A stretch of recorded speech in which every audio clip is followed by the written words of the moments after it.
worth waking up for. Every morning from 6 a.m. Only on the People's Channel, Britain's news channel. We'll spread the news, you spread the word.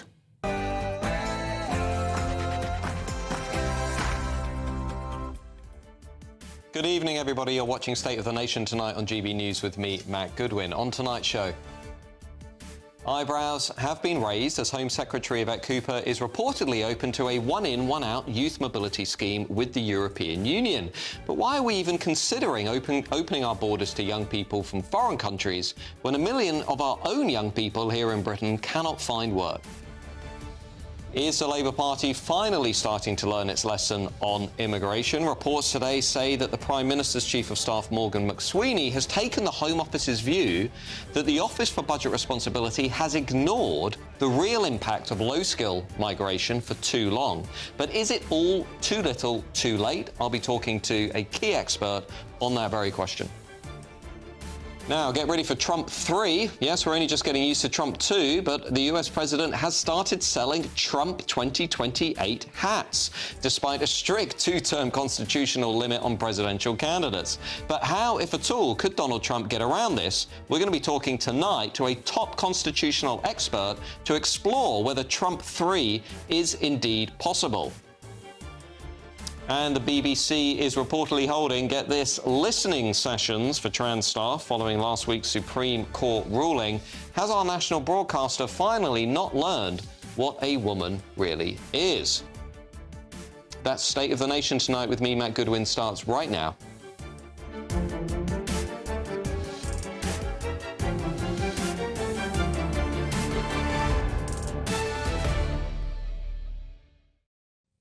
Now, I'll also be joined tonight by my top panel, political commentator Esther Kreiku and journalist and broadcaster Zoe Grunwald.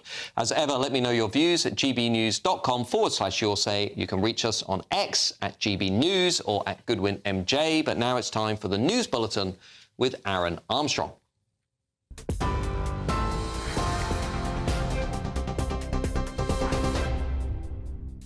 Well, thanks, Matt. A very good evening to you. Our top stories. The Kremlin says high-level talks between the US and Russia aimed at ending the war in Ukraine were constructive and useful.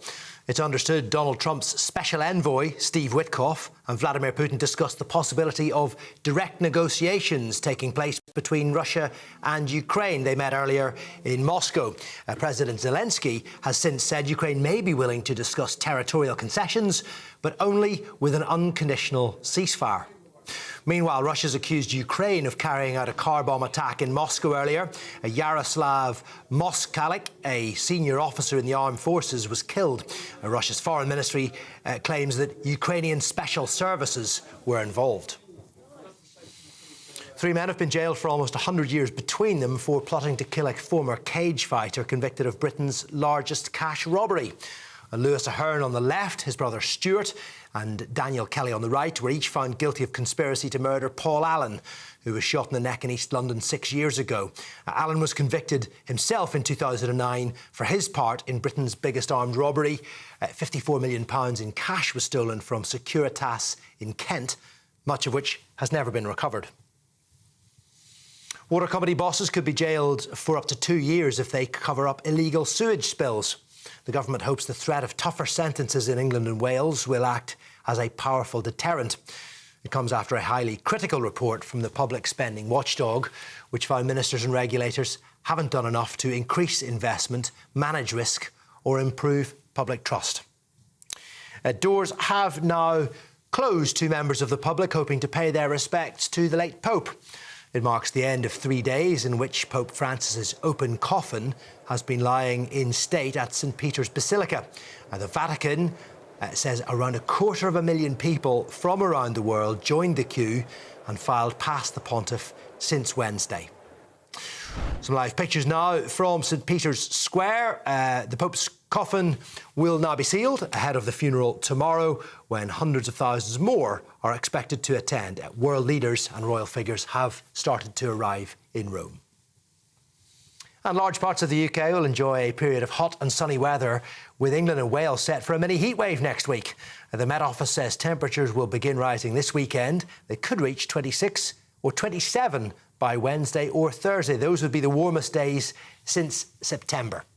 Runners in the London Marathon this weekend will enjoy mild weather, 13 degrees at the start of the race, but it could reach 21 or 22 around mid-afternoon when many of those runners will be finishing. So if you're involved in that, good luck. Those are the headlines. I'll be back with more at 9 o'clock.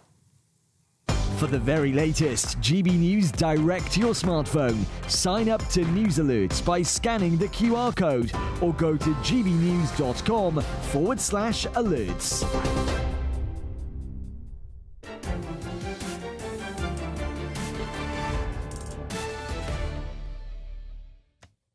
Welcome back, everybody, to State of the Nation tonight with me, Matt Goodwin. Now, the Labour government is considering participation in a one-in, one-out open border scheme with the European Union for the under-30s.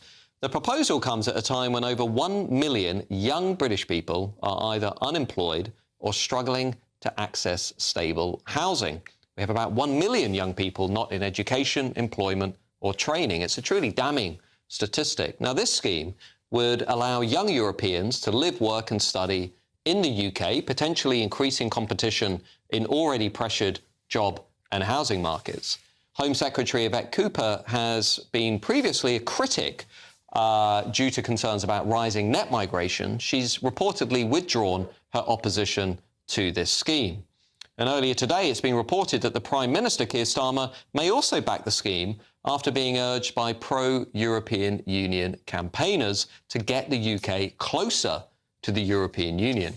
Now, the justification offered is that a capped reciprocal arrangement would have minimal impact on our net migration statistics. In practice, such schemes, however, tend to benefit a relatively small, internationally mobile segment of the population, rather than the majority of young people in the UK.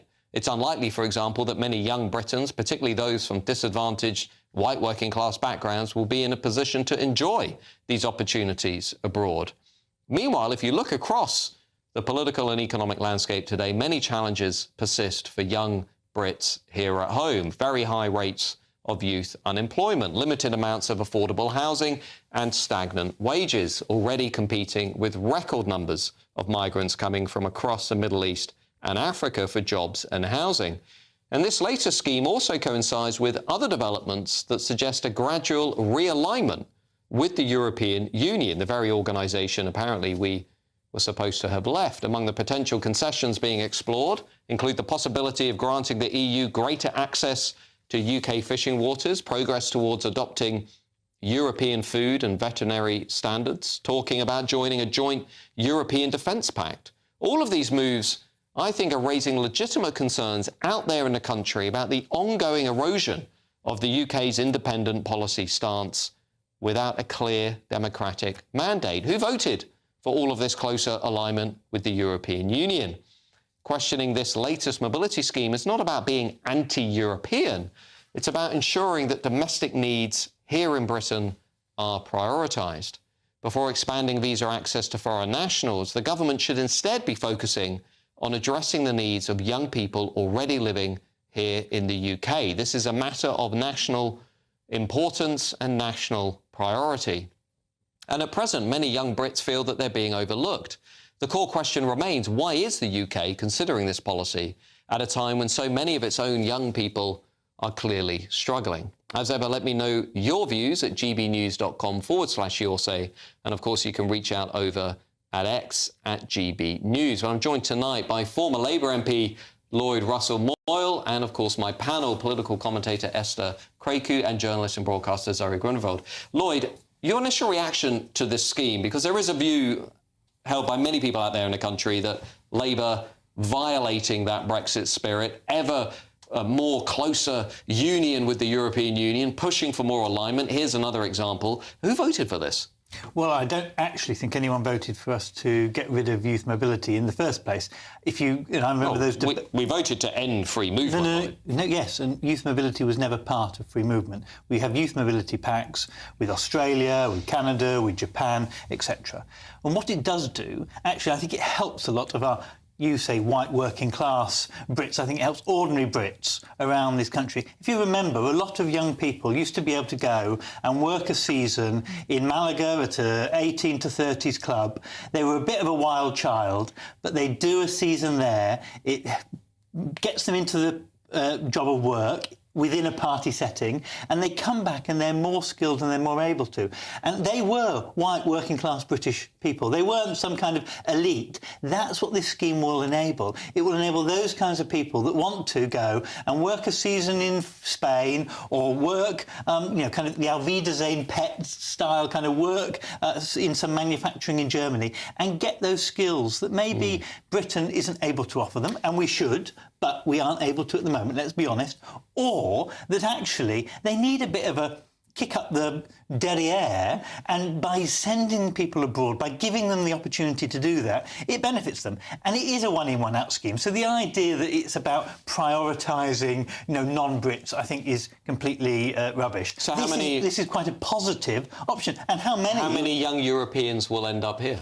Well, the same number as young Brits that go abroad. No, how many, Lloyd? What's the number? The Australian scheme, let's give an example of that, that's been running for a very long time, gives them 2 years, plus an extra extension, has 9,000 people a year exchanged. So I would imagine it would be somewhere in the order of that per capita. But let's be honest, what we've also said, and the Europeans have said that they're happy to do this, is not only one in, one out, but they would be happy to have an overall number cap as well. I think this is pragmatic politics, saying actually some of our young people have lost something that no one in the Brexit debates thought they really were voting against, which was good work opportunities in Spain at holiday resorts for seasons. And this will allow them to have that opportunity again and then come back here, be skilled in the world of work, and be able to actually contribute, because we know if people don't get jobs early on in their career, they're likely to never get jobs. So this is a real key opportunity for a small number of people. Just to push back on part of that, if you look at the polling that was released this week, we've had YouGov notably showing that the Brits have never been as sceptical about migration as they are today. About half of the country think migration has been bad for Britain. Only 19%, think immigration has been mostly good for the country. I'm just going to throw this out. After years of record migration, admittedly much of it from the Middle East, from Africa, from developing states, much of it low skill, low wage, post-Brexit. Yes. Is this really the time, with a flat economy, with low productivity, with declining GDP per capita, to have another migration scheme? Well, actually, I'll put it to you slightly differently. Part of the problem that we had post-Brexit is we needed people to do short-term, rather menial jobs. Care work, for example, au pairs, that kind of work, usually about a year. We wanted people to come in, do the work and then go again. Because we had left the European Union, where people did come in and be an au pair for a year or a season and then go back to Austria or go back to the Czech Republic or wherever they might have come from, they were coming from all over the world on permanent work visas and then permanently residing. I'm not going to defend Boris Johnson's record in government. I think lots of people were fed up with that. Care workers, for example, came in large numbers, 100,000 under the Tories, and pushed the terms and conditions for British care workers down. And so it was a key problem. Right, I'm the last person in this country to defend Boris Johnson's record on immigration. This scheme actually could relieve some of that pressure and mean that we aren't forced to have to accept these large numbers. The care example is a terrible one, mainly because I worked in care, and what you're actually citing is terrible. The idea of importing thousands of people on £20,000 a year wages for something like care, which is not actually menial labour. It actually used to be. That's what we've done. Core work in the community is terrible. The idea. That's what we've done. No, hold on. That's a terrible example. One, because care work shouldn't be considered menial labour. These are people that should be in the community, that should actually have a certain degree of English. The care industry was heavily deregulated, and we don't have enough people actually regulating the industry. So that's probably not a good example. I think people's main concerns is two things. One, this is what the Erasmus scheme was supposed to to be. People in higher education going as part of their degree to another country to study or work, and then you had a reciprocal relationship with another country.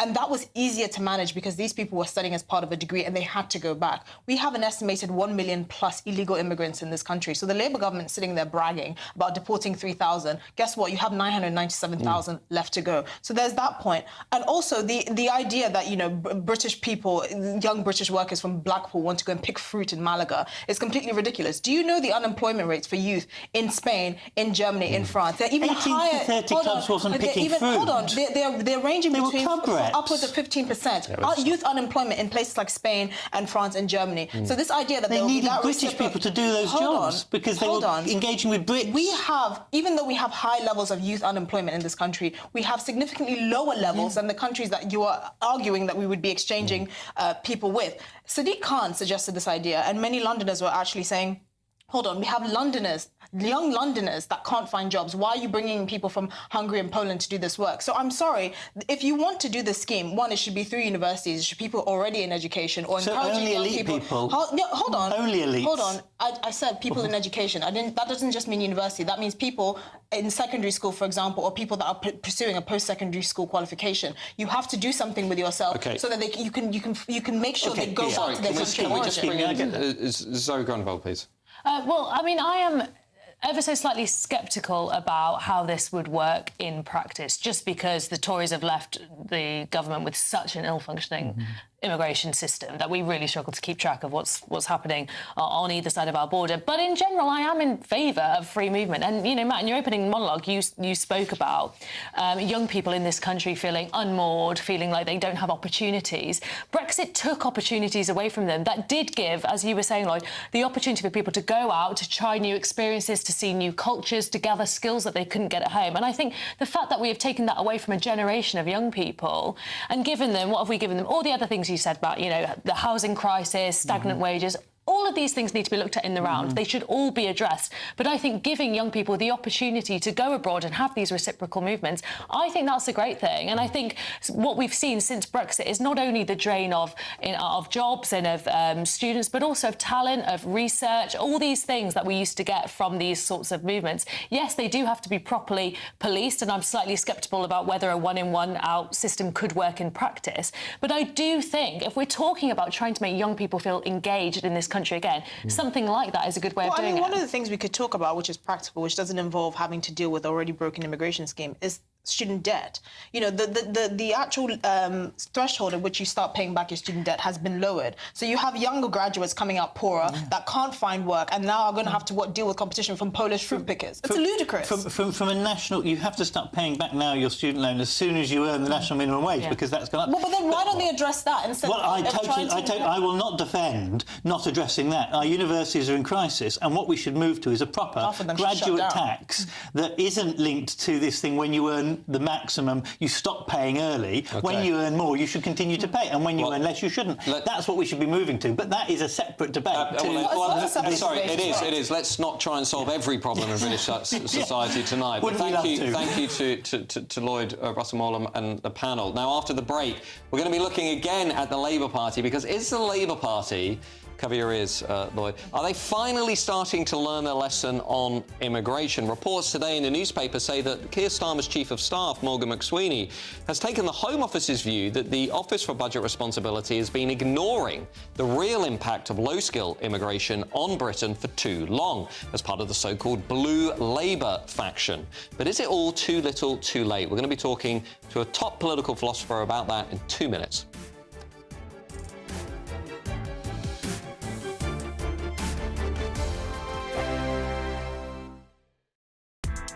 Join me, Nana Akwe, for an informative, interactive news programme with a difference. It's fun. No, he didn't say that, Dave. I'm so surprised. I think there's an element of truth to that. Join me from 3 p.m. every weekend, only on GB News, Britain's news channel. GB News Breakfast, every day from 6 a.m. Well, isn't it sending the wrong message to young workers who think that it would be all right to turn up drunk to work, or actually just ring up and say, I'm not coming in today because I'm drunk? That's no way to build a career, is it? Well, I mean, this ensures that they don't turn up drunk to work because they can stay at home and have a line if they're feeling a bit worse for wear. But I think the point is it incentivizes people who, the reason the company did it was because they can't offer really high wages, so they have to offer any perks they can give. And this was one of them. And I think that if it makes life a bit easier, a bit more fun for young workers, then that's a good thing. Dom, what do you think? Yeah, I think it's terrible. I've run a lot of companies. I've been in a situation where I've not had budget to hire people, and we didn't go to hangover leave. We went to offering things like gym membership, offering people things like therapy, offering positive things at work to be able to get them to enjoy where they work, not hangover leave. I think that's a bit desperate, well, very desperate. And to be honest, if you're running a company and someone wants to work at you because they want hangover leave, they're probably the wrong person to have in your organisation. Yeah, absolutely. And also, Luca, isn't Gen Z supposed to be the generation that doesn't want to get drunk, that they're all for sort of healthy living and having mint tea instead of beer? Oh. Well, some of us are, not all of us, don't worry. But there you go, all the more reason to do this. It can help with the nighttime economy. It can get people going back into pubs and bars and really boost that element of our economy. And as you say, many people won't want to take it anyway. It's an optional thing. It's not like you have to go out and get drunk every evening if your company has such a policy. No, but what about having a responsible attitude to work? The People's Channel. In the GB newsroom, we bring you the news as it happens. With our team of dedicated journalists across the UK, we're ready to keep you up to date with what's happening every half an hour, every single day. Bulletins here on GB News. The People's Channel. Britain's news channel. I'm Christopher Hope. From pop stars to politicians, I'll interview anybody in a pub who's got a political opinion. Join me every Friday on Spotify, Apple Podcasts, YouTube or gbnews.com, or wherever you get your podcasts. This is GB News, the People's Channel.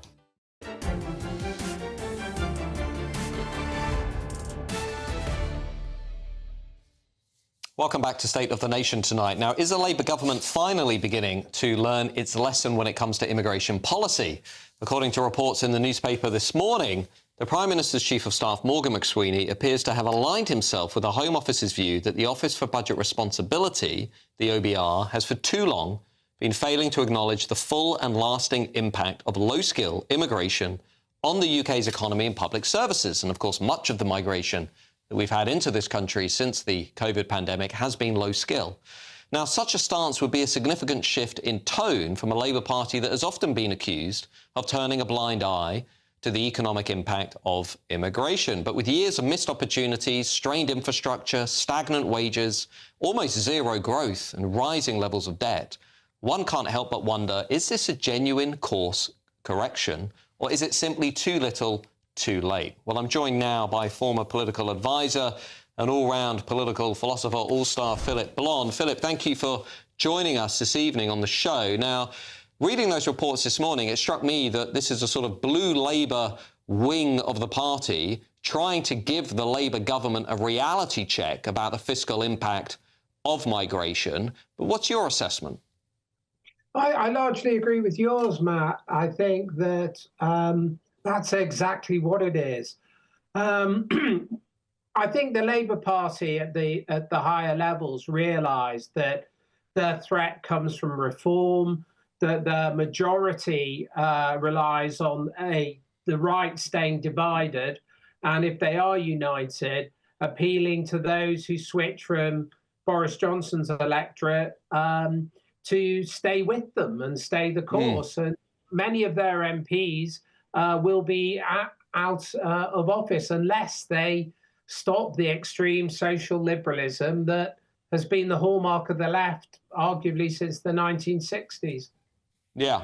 Now, it's been a difficult week for Labour in the sense we've got national polling with Reform on, 8 points ahead of the two big parties. We've seen, I think, this big debate, ongoing debate about migration, the small boats in the Channel. We've got, even folks like Morgan McSweeney acknowledging that perhaps Labour needs to get real on this issue. You know the Labour Party better than most. Do you actually think that the Labour Parliamentary Party can get real on migration. By that, I mean acknowledging that the low-skill, low-wage migration that we've had since COVID is economically a net fiscal cost, not benefit? I think the answer to that is no, but parliamentary parties don't really matter. It's the group that's around the Prime Minister. It's the leadership group. That's what matters. And, you know, on the left and the right, paradoxically, the parliamentary parties have been out of step with the emerging electorate. The Labour Party economically has been too right-wing for its electoral base. The Conservative Party has been too socially liberal for its electoral base. So traditionally, our parliamentary parties have represented a very narrow liberal view, socially liberal on the left, economically liberal on the right, and the electoral base has been elsewhere. But if Starmer is to kind of win again, he has to appeal to the socially conservative and economically disenfranchised proportion of the electorate. And I think people like Morgan McSweeney and Blue Labour recognise that. And this is their opportunity, precisely because so many of the parliamentary Labour Party are still sort of back in the Blairite years or back with kind of Corbyn-type sympathies. But the leadership is not. Yeah, so we're hearing, you know, these reports about a Balkan-style deal for dealing with the small boats, illegal migration. We're hearing these reports about Labour beginning to perhaps understand the need to, you know, release more data, to be more transparent. The Home Office this week committed to releasing data on crime, which was seen as being a sort of watershed moment for the left. So if we fast forward to the next general election, I mean, what else do you think we're likely to potentially see coming out of the left of British politics on migration that we might have perhaps traditionally associated with the right of British politics? Well, the guide in this is Denmark and the path that the Danish left has taken. What's very clear in our country is we are socially fragmenting and polarizing around different identity groups, different religious groups. And it's very clear that values divergence lies at the heart of most of our polarization, and the fears on the right stem from value polarization. So many on the right, they're not racist. What they fear is a decline of the social consensus around our value system, what we might call a strong understanding of British values.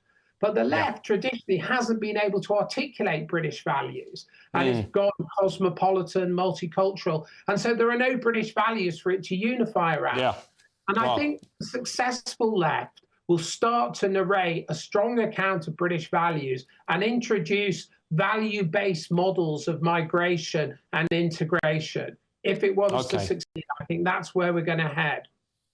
Well, thank you to Philip Blond for joining us tonight. I'm just going to turn to Zoe Gunvald, because you're also very connected to the Labour Party. Do you agree with Philip there that actually there might be a correction coming, in that the Blairite wing, having sort of overreached on these issues for so long, is now almost being put in check by this Blue Labour, Morgan McSweeney, you know, sort of Lord Glasman type school of thought, who are basically saying to Labour, look, if you don't get real on migration, you're going to be completely blown apart by reform across lots of those traditional Labour heartlands? Well, clearly Morgan McSweeney is very influential in the Labour Party, and his worldview is, and, you know, we were here on the programme with Maurice just the other week, and obviously, you know, that was just after Keir Starmer declared globalisation is dead, talked about renationalising steel, you know, a lot of those kind of Blue Labour values seeping through. So that clearly seems to be, I don't know where Keir Starmer is. I think he's a bit of a chameleon, but it clearly is where the people around Keir Starmer are. I think what the left is, I think Philip is right that the left has been quite divided, and there has been an emphasis on things like identity for quite a long time, when really what the left is known for, and I think what the left can offer this country at this pivotal time, are economic solutions. Some of that are things like nationalisation. Some of that is things like restoring communities and putting infrastructure back there and making communities hubs of particular parts of infrastructure and energy and industry in this country. But I think also having a vision about how we make this country fairer, whether it's that looks at the tax system, for example, whether that looks like things like council tax or equalising capital gains with income tax, various different things. And that's what's missing in the Labour Party at the minute. There's not much conversations about how we can economically change this country, and I think that's something that could unite this very divided left. Mr. Kreku, well, if they just talk about the economy, everything else will go away. What do you think? Yeah, it's the economy stupid, that famous line. Look, I think the real judge will be whether at the end of this parliament people are thinking, yes, Labour have got a grip on immigration. They've really smashed the gangs and stopped the small boats. They've made the economy work again. People feel like there's actually equality. They can go out and work and build themselves and have a chance at owning a home. That there's cohesive values that unite this country. It's not just about having individuals in the Labour Party making these talking points and saying, oh, Labour gets it. They haven't done anything about it. The concept, for example, of smashing the gangs has been a complete failure, mainly because the gangs in aggregate make about £1 million plus a month in profit. This whack-a-mole strategy has not worked. It's not going to work. And it's just going to frustrate the British public every day seeing this drip feeding of. But what about this blue Labour reset? I mean, is this reset actually going to happen? It's not going to be enough, because once you have Labour MPs standing in conference halls speaking a foreign language, advocating for airports in different countries, while their constituencies are being overflooded by radioactive rats, clearly this kind of flip hasn't gone deep enough in the Labour Party, and it's not going to materialise into anything tangible for voters to say, actually, Labour gets it now. Yeah, well, we're going to be watching the space, as always, very closely, and it's not the end of that debate at all. But thank you to Philip Blond and to our panel for that. But in a moment, get this, we're just getting used to Trump 2, but apparently Trump 3 might be on the way. The US president starts selling Trump 28 MAGA hats, big red hats with the numbers 28 on them, available, I think, online, despite a strict two-term constitutional limit on presidential candidates. What on earth is going on there? Well, we're going to ask this question. Could Donald Trump actually get around the constitutional restrictions in the United States? Could he again make history, make America great again for a third time? We're going to be talking to one man who really knows the answer to that question, a big constitutional expert in 2 minutes. Stick around. See you shortly.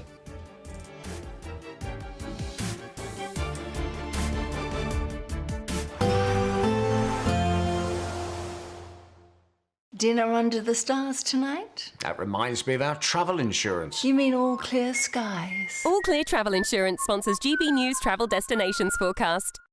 The unsettled weather continuing across southeastern parts of Europe. Heavy showers and some frequent lightning here, but mostly settled elsewhere. Showers continuing across parts of Greece, around the Adriatic coastlines. The odd shower also affecting Barcelona, but otherwise much of Spain and Portugal largely settled. Plenty of sunshine and fairly similar across Madeira and Tenerife, though it could be quite breezy here at times, particularly around coasts. And it's across Tenerife where we'll see the best of the sunshine, also the best of the temperatures, with highs of 26 Celsius. All Clear Travel Insurance sponsors GB News travel destinations forecast. The royal family is an enduring symbol of tradition, unity and pride for Britain. At GB News, we celebrate what makes this country great. In our new royal newsletter series, you can join me, Cameron Walker, for Inside the Palace, an exclusive look every week that takes you beyond the gates and brings you the very latest from those at the heart of the monarchy. Never miss a royal moment again. Sign up now. Go to gbnews.com/royal newsletter and get the latest straight to your inbox. On Thursday, the 1st of May, voters across England go to the polls. In a series of council elections, mayoral elections and one crucial by-election. They'll vote on the local issues that matter to them and let the parties know where they stand. We'll be here throughout the night, live around the country, as the first results come in. And from 6 a.m. on Friday morning, as it all becomes clearer, we'll be here to discuss what it means for you. Vote 2025, the people decide, from 11 p.m. on Thursday. Only on GB News, Britain's news channel. It's Patrick Christys tonight, and here We do things differently. It's explaining the absolute madness of this, doesn't it? It's explosive. I mean, this is very good. It's lively. 850. Your government sat there, Sean, and it did nothing. It's controversial. And the Middle East has been in turmoil since before I was born. It's everything you need to kickstart your evening. Everyone's had their Weetabix tonight. I love to see it. That's Patrick Christys tonight, weeknights from 9 p.m. Only on GB News, the People's Channel, Britain's news channel. From the school run to the home run, watch a new show for all of Britain. He can say whatever he wants. A straight talking show where all voices are heard. And, you know, when are we going to stop talking about smashing the gangs and actually do it? With the stories that matter from every part of our country. There's a bit of a crash landing there for your Chancellor. Bold, fearless and standing up for you. That's me, Martin Daubney, 3 p.m. till 6 p.m, weekdays, here only on GB News. The People's Channel, Britain's news channel. Good Afternoon Britain isn't just about us. The wonderful thing about this programme is it's about everyone watching. It's an interactive programme. Well, there absolutely is something to see here, and we're going to be talking about it more. Whether it's breaking royal news, please bring us up to date, or indeed a particularly punchy speech in the House of Commons. Very, very curious. We bring it to you live, and then we bring you live reaction as well. That's Good Afternoon Britain, weekdays from midday. Only on GB News, the People's Channel, Britain's news channel. We're proud to be GB News, the People's Channel. And as you know, we always love to hear your views. Now, there's a new way of getting in touch with us at gbnews.com/yoursay. By commenting, you can be part of a live conversation and join our GB News community. You can even talk to me, Bev Turner, or any of the members of the GB News family.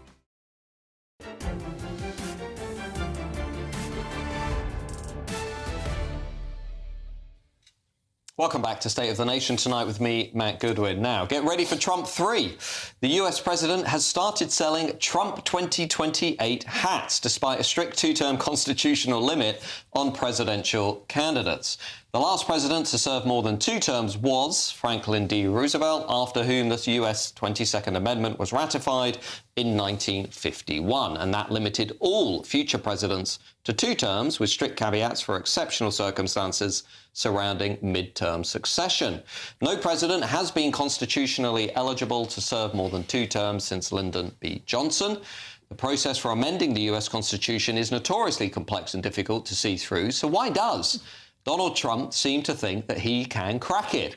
And is it even a possibility? Well, I'm joined now by top American constitutional lawyer and former attorney for Donald Trump, Alan Dershowitz. Alan, thank you for joining GB News. We know that you're a good friend of the channel and the show. Look, let me just ask you the obvious. Trump 3, is it constitutionally possible?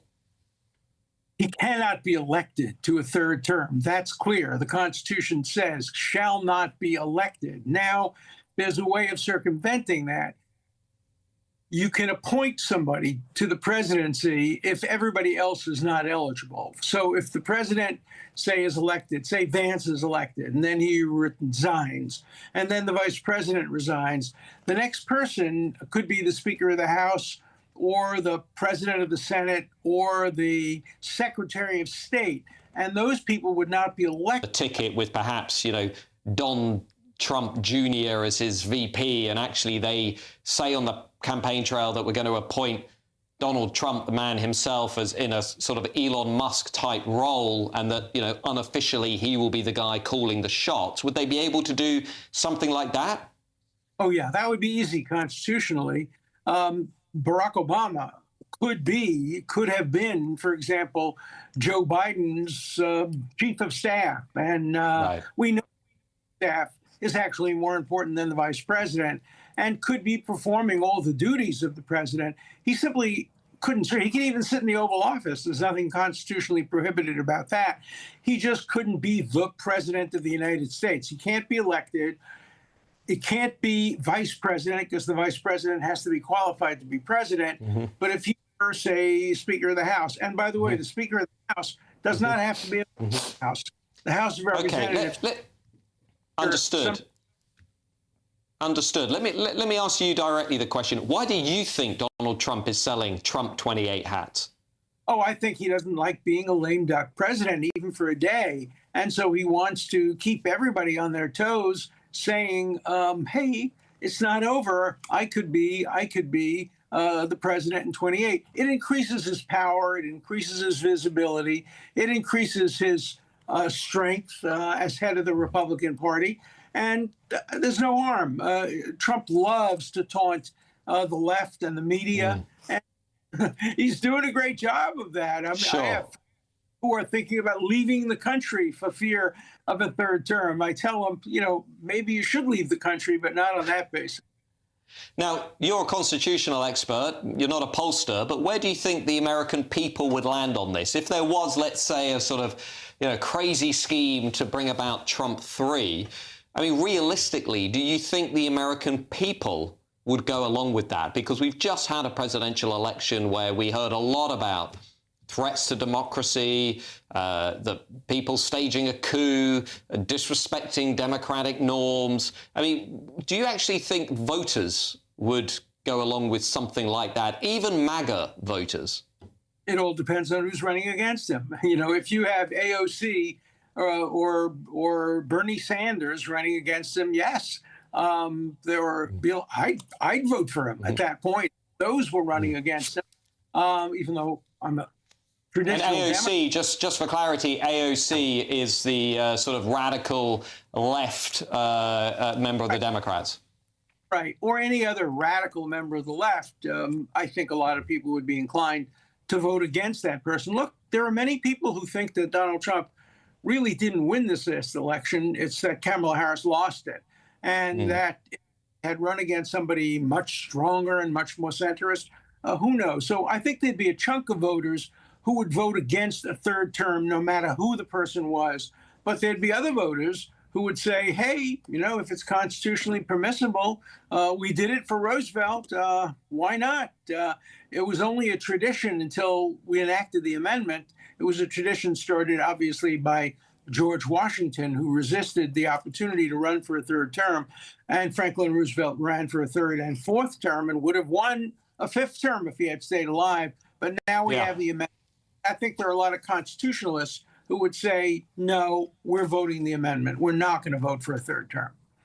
And just before you leave us, Alan, I mean, given his power currently, you know, controlling, you know, the House being sort of at the, you know, the peak of his power, strong grip on the White House, strong grip on his party, polling's not too bad either. Could he overturn that amendment? Could he actually go on and change the Constitution? No. If the people who are the actual president and vice president wanted him to serve in that role, there's no constitutional against that. So is Trump 28 for Trump himself? Is it for Trump Jr.? You have to decide, but the hats obviously are available. Thank you to Alan Dershowitz for joining us. Some great insight there from a top constitutional expert. Now, after the break, get this, the BBC here in Britain is reportedly holding listening sessions for trans staff following last week's Supreme Court ruling. Has our national broadcaster not learned what a woman is? We're going to be talking about this in a couple of minutes. See you shortly.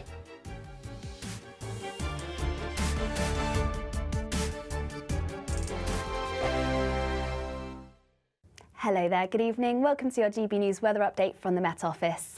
It's almost the weekend and we can expect some rain and showers at times, particularly on Saturday. Otherwise, there's going to be lots of dry and warm weather. A different story in the northwest, though, turning wet and windy here. And it's also going to be quite a wet end to the week across Northern Ireland. A frontal system moving through here, eventually dragging in some cloud and rain across western parts of Scotland, western parts of Wales and also southwest England. This could be heavy at times, particularly across hilly areas, but it eventually clears away from Northern Ireland, allowing some clear spells to develop. And with light winds, that means we're likely to see some mist and fog. Also across the southeast, we could see some mist and fog, but it should remain largely dry through the course of the night. For the start of the weekend, that does mean it is going to remain rather damp across western parts of Scotland, largely dry to the very far east, but any rain should largely fizzle away through the course of the morning. A much drier start to the day across Northern Ireland, though some mist and fog patches likely in places, and still fairly damp across Wales and parts of southwest England, perhaps the odd shower across central areas too. Across the far southeast, some low cloud, but once again this petering out through the course of the morning, perhaps turning more showery in nature, which means we might might see some more bright and sunny spells in between. But for Northern Ireland in particular, a much better day compared to Friday. Much drier and much more in the way of sunshine. But elsewhere, it's likely to be a slightly more cloudier picture. But where you see any breaks in that cloud, it is going to feel very warm for the time of year. Highs of around 19 degrees Celsius across the far southeast. Now, the second half of the weekend, there's going to be less cloud around, more in the way of sunshine. Feeling very warm in that sunshine once again, particularly across the southeast. But a different story across northwest Scotland, turning quite blustery here, cloudy with outbreaks of rain. And into next week, we have high pressure building, lots of sunshine and temperatures improving day by day. So by the time we reach Tuesday and Wednesday, feeling very warm indeed. In the GB newsroom, we bring you the news as it happens. With our team of dedicated journalists across the UK, we're ready to keep you up to date with what's happening every half an hour, every single day. Bulletins here on GB News, the People's Channel, Britain's news channel. We're proud to be GB News, the People's Channel. And as you know, we always love to hear your views. Now, there's a new way of getting in touch with us at gbnews.com/yoursay. By commenting, you can be part of a live conversation and join our GB News community. You can even talk to me, Bev Turner, or any of the members of the GB News family. Join me, Nana Akweer, for an informative, interactive news programme with a difference. It's fun. No, he didn't say that, though. I'm so surprised. I think there's an element of truth to that. Join me from 3 p.m. every weekend, only on GB News, Britain's news channel.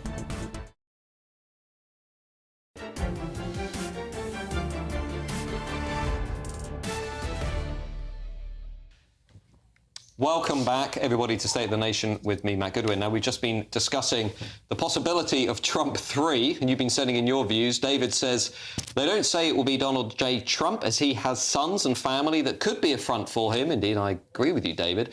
He says, I think it's been done before with Joe Biden. I still think it was Obama that ran the show, while Sleepy Joe was the front man. And Richard says, it's probably more to do with midterm posturing. Trump knows how to campaign. And another viewer says, Trump thinks he is a demigod. He's been surrounded by yes men all the time that tell him what he wants to hear. Well, keep your views coming in, as always. Now, here in Britain, the BBC is set to hold a dedicated listening session for something incredibly important: transgender and non-binary staff sharing their grievances after the Supreme Court's recent ruling on the legal definition of a woman. Of course, that definition was a biological definition of a woman, as many of us have been saying for some time. The invitation came via an internal memo, not an official corporate statement, sent by senior staff to members of the BBC Pride network. The note acknowledged recent difficulties but focused solely on supporting trans and non-binary staff, inviting them to share concerns, yet seemed to show little concern for the concerns of biological women. Does the BBC know what a woman is? Will the BBC be falling over itself to protect single spaces for women? Well, I'm joined now by my panel, political commentator Esther Kreiku and journalist and broadcaster Zoe Grunwald. Zoe, the BBC listening sessions, what's going on? Well, look, any employer has a duty of care to its employees. Whatever you feel about the Supreme Court ruling, you can't deny that it will have left trans people with a lot of confusion. Their gender recognition... Sure, it's left the BBC with a lot of confusion. Well, their gender recognition certificates, there's questions over that. There's questions over how businesses will interpret the new guidance from the Supreme Court. And as an employer with lots of employees under its belt, the BBC has a responsibility to check in with its staff, as it would with any, I would think, with any. Sure, but let's be like, the first thing just to clarify is this was an internal memo. It wasn't a sort of official corporate statement as such. For the BBC, as anybody who has visited the BBC homepage or listened to its content for the last few years, has been basically hijacked by radical gender ideology, has been teaching kids all kinds of unscientific things to do with pronouns and let's pick from 70 different identities. The BBC has gone in the deep end with this gender gobbledygook and is now, I think, maybe having to reflect on just how much it overreached given the Supreme Court judgment. Well, but I'm not really... This is internal, as you say, this internal guidance for its employees. This is about checking in on their well-being. This is about talking to them before it releases its official position on the Supreme Court ruling. And do you think we're going to see a big push for single-sex spaces for women, rolling back gender ideology in programmes, having a dose of reality? I don't know. Esther Craig? I don't have any problem with this. I hope that they have similar check-ins with women that were abused and faced a lot of criticism for their own gender-critical views. I actually don't have a problem with the BBC making sure that all of their staff and their mental health is fine. I mean, what they've been pushing out in terms of sort of gender ideology is a separate issue.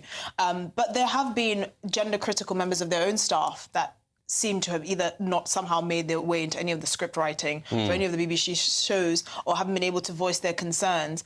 And I think if you're going to do this, which I actually fully support, then you have to do it the other way as well. And there has to be a way forward. Our national broadcaster should be able to follow the mood of the nation and say, OK, yes, we're going to take care of our staff, but it is clear, and I can't believe the absurdity of needing the Supreme Court to adjudicate on one of the most obvious realities of existence. But this is what we're going to do moving forward, and they're going to follow the suit of all the other public bodies like the NHS and the police that have finally had common sense drummed into them. That's my point. So there is a point that Esther's making that it's not only about staff relations. I mean, there's a sort of creative part here. It's a creative part of the story as to whether is the BBC going to sort of come back to where the average voter is on these issues. Are we going to have, for example, you know, the BBC documentary on the rape gangs? Are we going to get the BBC documentary on why gender ideology went too far? Are we going to actually see the corporation pull back from this quite radical position? Well, you know, I don't work for the BBC and I never have, so I don't know what their processes are like, but I do know that the BBC is our public service broadcaster. It is supposed to act with due impartiality and due accuracy. That means it's supposed to present all the sides of the argument.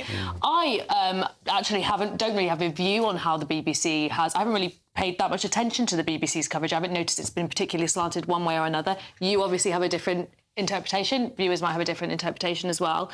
If it is the case that it hasn't acted with due impartiality and due accuracy, then that is an issue for the BBC's I think it's more the internal education standards. Website. So I don't follow the content much like you, but it's more like sort of the primary school educational content, the free stuff, the way it explains like family structure and trans ideology and all of that. And there are questions about is this even appropriate? Is the BBC should they be teaching primary school students about gender identity and the classic example. That's the difference. I always remember the classic example was the big video tutorial on what is white privilege. And the BBC was sort of approaching this as if it was an uncontested empirical concept. And there was no rival video that was saying what is the problem with this critical race theory that pushes these ideas around white allyship, white privilege. And I did have this conversation with a senior BBC journalist one time. I said, you know, if you're genuinely balanced and you are pushing back against bias, you have a duty to present both of these perspectives. And sometimes when it comes to these more contested issues around gender, race, history, I'm not entirely convinced people out there think that balance has been achieved. But, you know, on the left, people say the same about the BBC in the other direction. They say that it is very slanted in one way or another. And I do think as a public service broadcaster, you're often caught between... what do they say? What, the BBC is a conservative organisation? They do, yes. I've actually some people I know do say that, yes. I've actually seen this. Yes. The BBC aims to tick off every side. Yes, and some might say that is the evidence that the BBC is doing its best to present things with due accuracy and due impartiality. Maybe if you're annoying everyone, you're doing the best job you can do. I don't know. Let's just briefly end on this. What's the big reset, the factory reset that all media organisations, companies, so on, national broadcasters can be doing after the Supreme Court judgment? In terms of, well, I think it's about giving voice to both sides of the argument and trying to de-escalate the tensions on both sides. I think it's more to do with internal policy. I think someone, for example, you know, that NHS nurse who was a conservative Christian lady who wouldn't call a patient a biological man, a woman, for example. Can someone like that work in the BBC? We often talk about the BBC as in what we see as the audience, but internally, can people like her, like me, for example, with my views, work in the BBC, work in the creative end, and be able to flourish? OK, well, thank you, Zoe and Esther, for now. They will be back, no doubt, in days to come. Up next is Patrick Christys. Patrick, what have you got for everybody tonight? Well, hello, everybody. Fantastic to have a live studio audience here with us. This is how to start a Friday night. It's a full house here, and we have got a full running order to get stuck into with my wonderful panel. Lots of very interesting topics tonight, I'm afraid. So, like clockwork, it kicked off between India and Pakistan, and now, naturally, it's kicking off on the streets of Britain, isn't it? How many times have we seen that? Is there a Brexit betrayal going on, one in, one out with the EU when it comes... Well, someone does or doesn't like it, maybe, is the way to put it. Jess Phillips as well. I think she's got to go, hasn't she, after the latest revelations? All of this and much, much much more. I can't wait for it. I'll see you in a sec.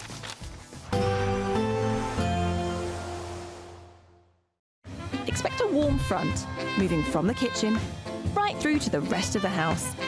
Boxed Boilers, sponsors of weather on GB News. Hello there, good evening. Welcome to your GB News weather update from the Met Office. It's almost the weekend and we can expect some rain and showers at times, particularly on Saturday. Otherwise, there's going to be lots of dry and warm weather. A different story in the northwest, though, turning wet and windy here. And it's also going to be quite a wet end to the week across Northern Ireland. A frontal system moving through here, eventually dragging in some cloud and rain across western parts of Scotland, western parts of Wales and also southwest England. This could be heavy at times, particularly across hilly areas, but it eventually clears away from Northern Ireland, allowing some clear spells to develop, and with light winds that means we're likely to see some mist and fog. Also across the southeast we could see some mist and fog, but it should remain largely dry through the course of the night. For the start of the weekend, that does mean it is going to remain rather damp across western parts of Scotland, largely dry to the very far east, but any rain should largely fizzle away through the course of the morning. A much drier start to the day across Northern Ireland, though some mist and fog patches likely in places, and still fairly damp across Wales and parts of southwest England, perhaps the odd shower across central areas too. Across the far southeast, some low cloud, but once again this petering out through the course of the morning, perhaps turning more showery in nature, which means we might see some more bright and sunny spells in between. But for Northern Ireland in particular, a much better day compared to Friday, much drier and much more in the way of sunshine, but elsewhere it's likely to be a slightly more cloudier picture. But where you see any breaks in that cloud, it is going to feel very warm for the time of year, highs of around 19 degrees Celsius across the far southeast. Now, the second half of the weekend, there's going to be less cloud around, more in the way of sunshine, feeling very warm in that sunshine once again, particularly across the southeast. But a different story across northwest Scotland, turning quite blustery here, cloudy with outbreaks of rain. And into next week, we have high pressure building, lots of sunshine and temperatures improving day by day. So by the time we reach Tuesday and Wednesday, feeling very warm indeed. A positive outlook through the night will power through to a bright day ahead. Boxed Home Battery Storage, sponsors of weather on GB News. Courtesy of Marquis Leisure, you could be driving away with this brand new Elnag Baron 560 motorhome. It comfortably sleeps 4, comes with sky roof, integrated kitchen and bathroom, and is worth over £67,000. And that's not all, as we'll also give you a further £5,000 in tax-free cash to make sure that wherever this motorhome takes you, it takes you there in style. For another chance to win the lot, text WIN to 63225. One entry costs £2.50 plus one standard network rate message, or text BONUS to 63225. 5 entries cost £5 plus one standard network rate message. Go to gbnews.co.uk.